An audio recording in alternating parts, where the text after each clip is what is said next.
Oui, je dirais simplement que nous sommes venus ici à Tambacounda pour terminer en apothéose une saison de football amateur qui a été une saison pleine avec énormément de matchs cette saison, une régularité qui, après la période d'arrêt de Covid, a montré que le football amateur reste la clé de voûte du football dans ce pays-là et surtout fait montre d'une grande vitalité. Et cela, je pense que nous le devons à l'équipe de la Ligue de football amateur avec à sa tête le président Abdoulaye Sow, ministre de l'urbanisme et président de la LFA et l'ensemble de son équipe.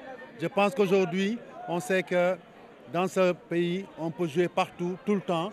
Et venir ici à Tamba, c'est montrer aussi que le football sénégalais occupe tout l'espace du territoire national, c'est important. Et c'est aussi rendre hommage à cette région qui a produit beaucoup de joueurs de talent et dont les dirigeants et les footballeurs aujourd'hui font la fierté de ce pays-là. Je voudrais terminer sur les matchs qu'on a eu aujourd'hui avec en première heure l'équipe de Kolda qui a battu celle de HLM, de Dakar. Je parlais tout à l'heure du caractère horizontal du développement du football, c'est la meilleure preuve. Mais c'est surtout aussi deux belles équipes qui quittent la Nationale 2 qui vont en Nationale 1. C'est important et ça montre aussi l'ancrage du football un peu partout. Et on a vu des joueurs déterminés et qui aujourd'hui sont prêts à affronter l'étage en dessus. En finale de National 1, nous avions deux belles équipes qui ont chacune surclassé leurs adversaires dans leur poule. Il s'agissait de Oslo d'un côté et de Walidan.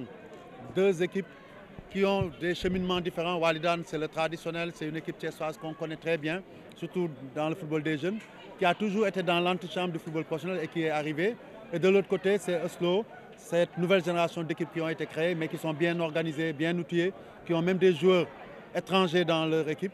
Et ils nous ont gratifié d'une belle prestation. Et je pense que ce seront deux équipes qui vont donner du fil à retordre en Ligue 2 quand ils seront en milieu professionnel. Mais il faut, bien entendu, honneur aux vainqueurs, bien entendu, tirer un chapeau à Oslo qui a gagné encore cette finale-là et qui montre aujourd'hui que c'était le vrai championnat du football amateur, champion du football amateur. Nous les félicitons, mais nous félicitons aussi l'ensemble des acteurs du football amateur. Nous avons à peu près plus de 200 clubs qui ont tous joué aujourd'hui cette saison un peu partout, avec les deux championnats de National 1 et de National 2, mais aussi au niveau des ligues régionales. Les compétitions sont tenues régulièrement. C'est l'occasion aussi de féliciter les ligues régionales pour le travail qu'ils font pour le compte de la fédération et dire que jamais, à mon avis, nous n'avions eu autant de vitalité dans le football sénégalais. Dans les étages supérieurs, vous le savez, la Ligue professionnelle est en train de boucler sa saison.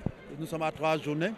C'est l'incertitude, un peu moins d'ailleurs en haut qu'en bas, mais toujours est-il que c'est des matchs disputés. Mais aussi le football amateur montre aujourd'hui que le nivellement se fait certes par le haut, mais c'est les équipes qui sont à la base qui sont en train de monter leur niveau. Les meilleurs joueurs, très souvent qu'on voit en national amateur, peuvent aisément jouer en ligue professionnelle. Et donc ça aussi, c'est le football sénégalais qui gagne. Et j'espère qu'on va continuer ainsi.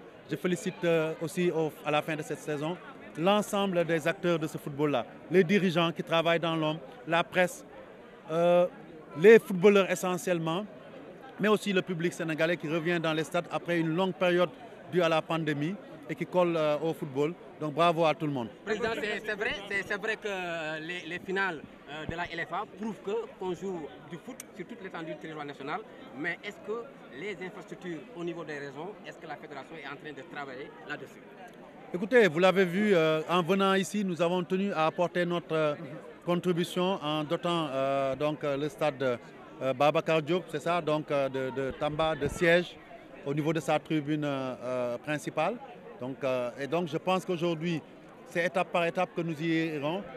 Les infrastructures, l'État est en train d'y travailler. Le président a donné des directives très claires à ce niveau-là. Et il a chargé donc notre tutelle de faire l'inventaire de toutes les infrastructures dans tout le pays.